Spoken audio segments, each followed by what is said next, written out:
Bien, el tema que vamos a ver esta semana en el trabajo práctico es coloides.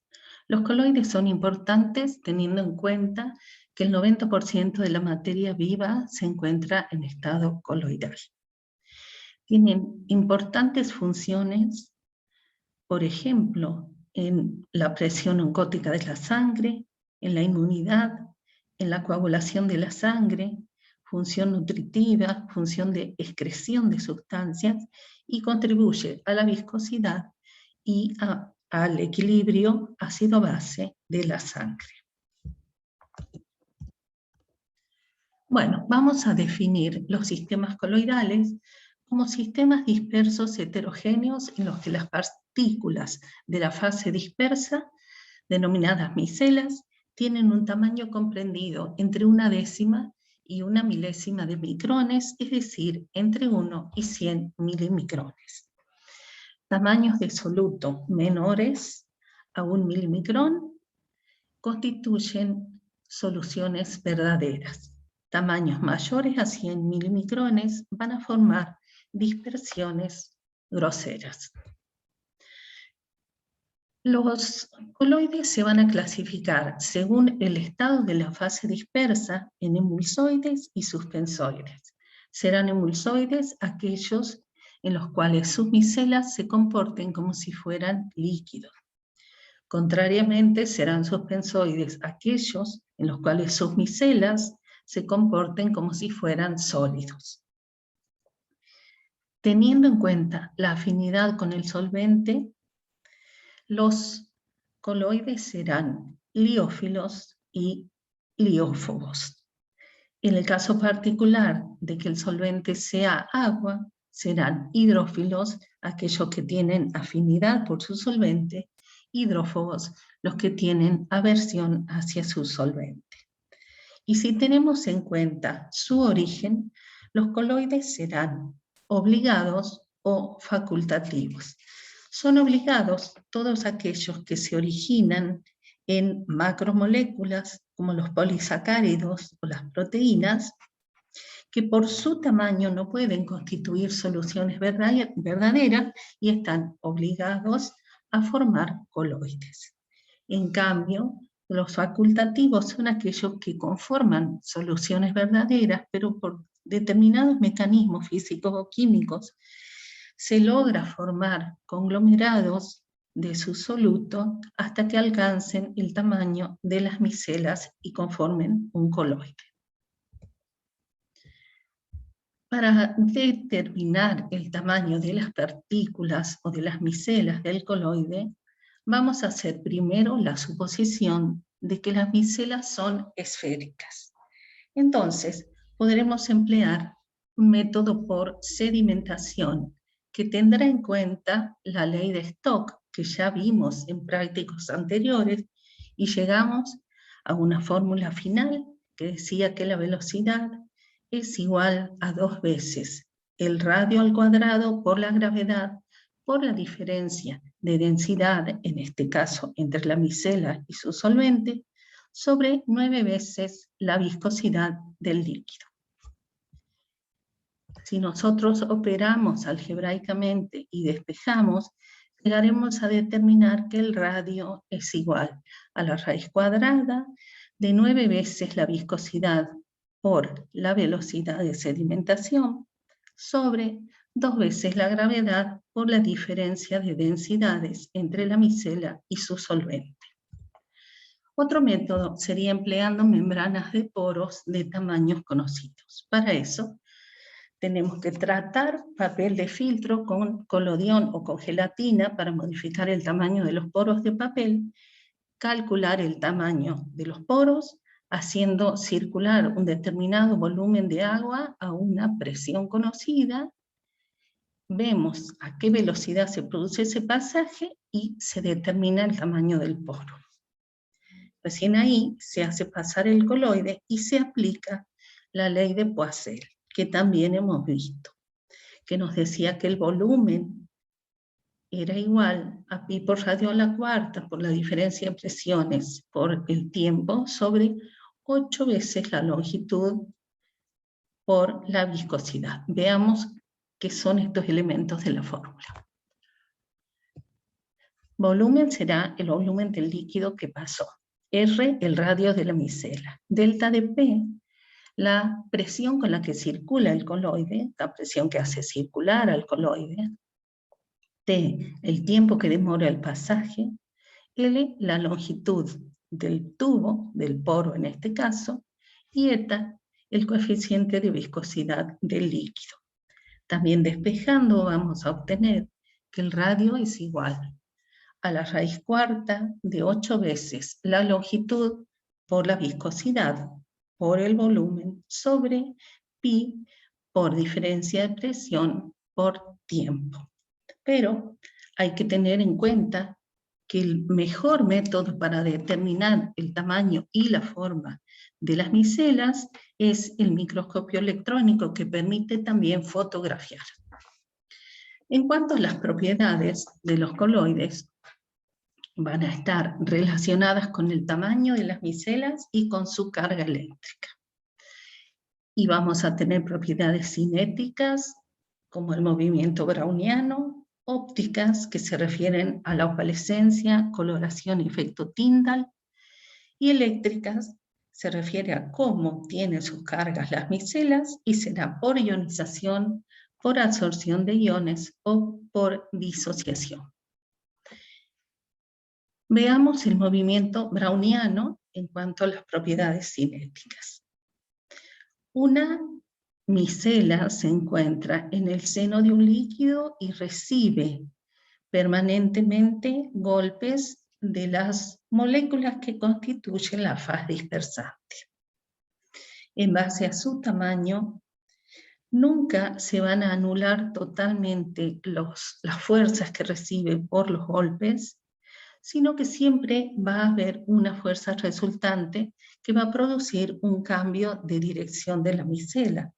Por lo tanto, en un instante T0 estará en una posición, en un instante T1 habrá cambiado de posición, en el instante T2 tendrá otra posición, y así sucesivamente en las 3 dimensiones del espacio.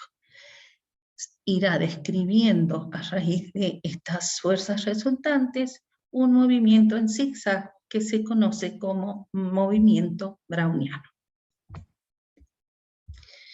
En cuanto a las propiedades ópticas, dijimos que el coloide tenía una coloración particular que va desde el azul al violáceo, y que va a estar relacionada con el tamaño y con la forma de las micelas. Va a tener también la propiedad de que no son transparentes, siempre tiene una cierta turbidez denominada opalescencia. Y la tercera propiedad, la más notoria, es el efecto Tyndall. Aquí tenemos dispuestos 3 tubos de ensayo de izquierda a derecha, una solución verdadera, una dispersión coloidal y una dispersión grosera. Vemos que en la solución verdadera, si hacemos incidir perpendicularmente un rayo de luz en el tubo de ensayo, no se observa ningún fenómeno. Se dice que es ópticamente vacía. En el caso del coloides, que es la que está en el centro, se puede observar la marcha del rayo atravesando el contenido del tubo. Y en el caso de la derecha, que es la dispersión grosera, se produce una cierta luminosidad en el lugar de incidencia de la luz. Todo esto está relacionado, como dijimos, con el tamaño de las partículas. El coloide, entonces, es ópticamente lleno porque permite la visualización de la luz.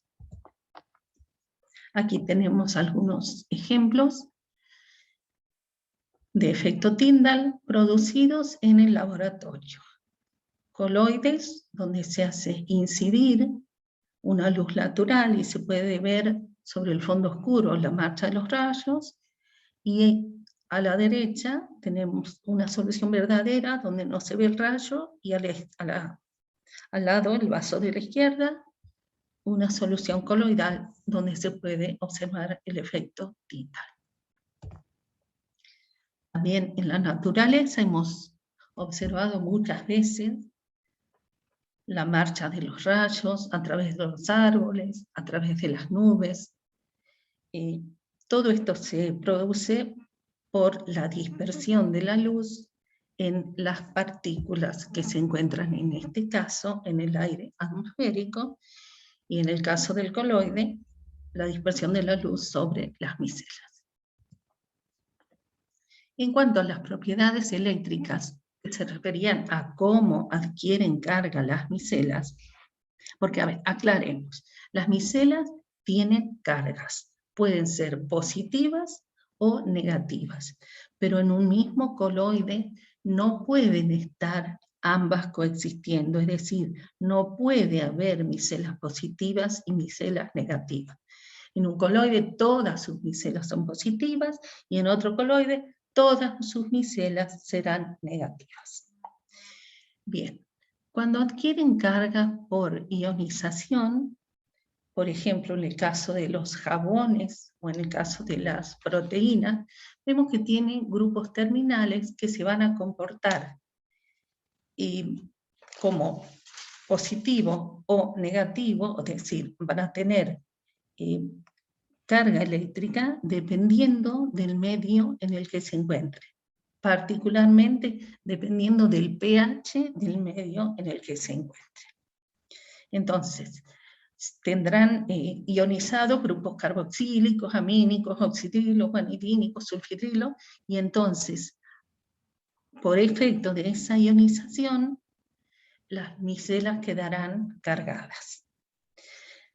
También puede adquirir cargas por absorción de iones. Por ejemplo, cuando usamos preparamos cloruro férrico e hidróxido de sodio, se produce una reacción que va a dar como resultado hidróxido de hierro más 3 moléculas de cloruro de sodio.